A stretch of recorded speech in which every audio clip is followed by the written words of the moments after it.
B&J Specialty is very excited to be at the forefront of using this technology in the molding industry. Having this technology at our fingertips opens up a whole new world of possibilities. This allows B&J Specialty, a U.S. company, to stay competitive in a world-class environment, and with the support of Methods 3D, what was once a vision is now a reality. Thank you.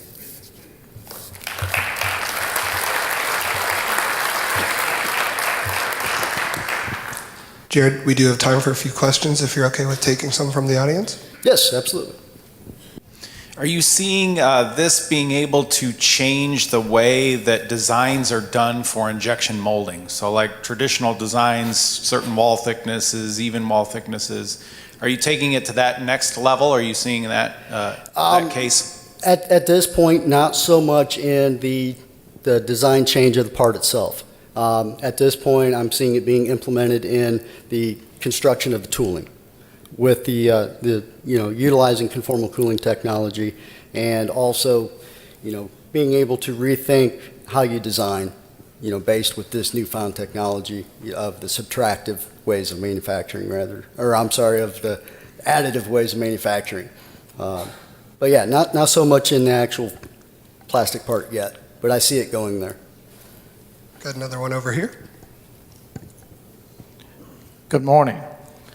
Have you tested the conformal cooling versus conventional methods on the Reynolds scale or Reynolds factor, and if so, what are the results?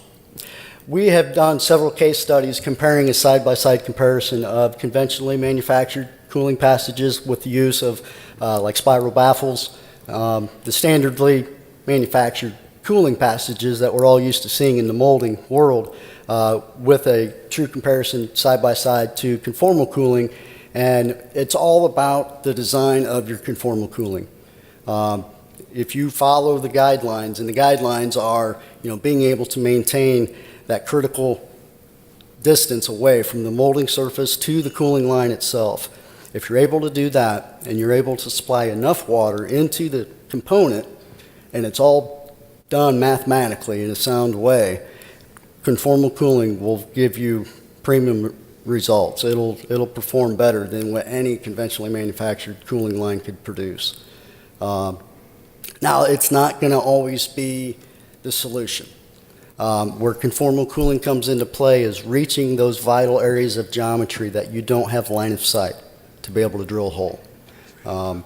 If you can conventionally manufacture and drill holes and use baffles and stuff like that, and it's working, by all means do that. But in those areas where you don't have direct line of sight because of the geometry, this is where the technology really shines. Have you seen water quality adversely affect the effectiveness of conformal cooling? Absolutely. That is one of the big key things that initially a lot of people don't think about. You tend to get blinders put on and you focus solely on that conformal passageway itself. But what is going to cause that to fail, and fail rather quickly, is the quality of water that you're supplying into it. So what I suggest, and what a lot of molders are finding out, is that you might be more beneficial to invest in a unit that is a closed loop system, if that is something that you don't already presently have.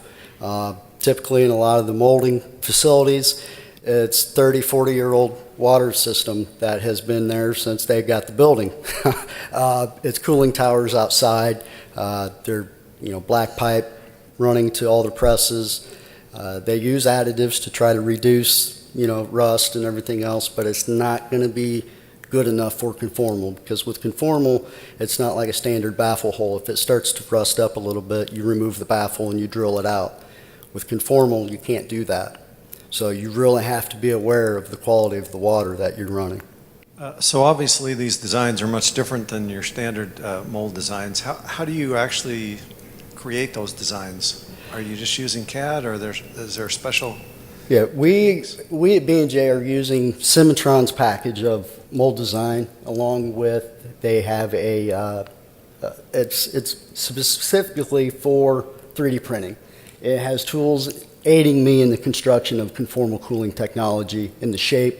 But as far as the concept of what that line should look like, this is where, it is new to everybody.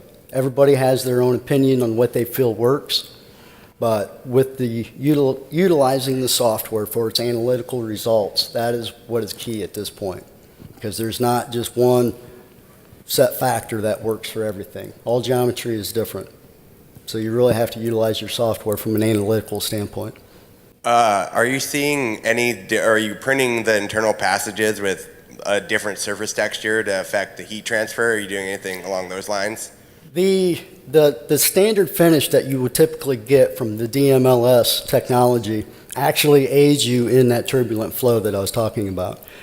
If you were to do, like some of the other machines that are out there, they do, machining while it's printing, so you essentially could have a very high finish on that inside, but at the same time with cooling, that you actually start to degrade your cooling properties, because now it's not being restricted, giving you that turbulent flow and dissipating the heat.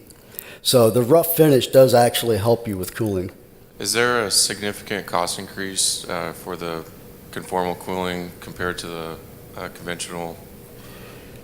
There is, and that is where you have to design for additive. If you take a standard design that you're typically already manufacturing and you don't change anything to it, that is where the cost could be more. If all you're doing is just adding that conformal line to it and you're not reducing weight anywhere else, utilizing the technology to its full potential, then it potentially could cost you more than manufacturing conventionally. Alrighty, that is all the time we have for questions. Thank you, Jarod. All right, thank you very much.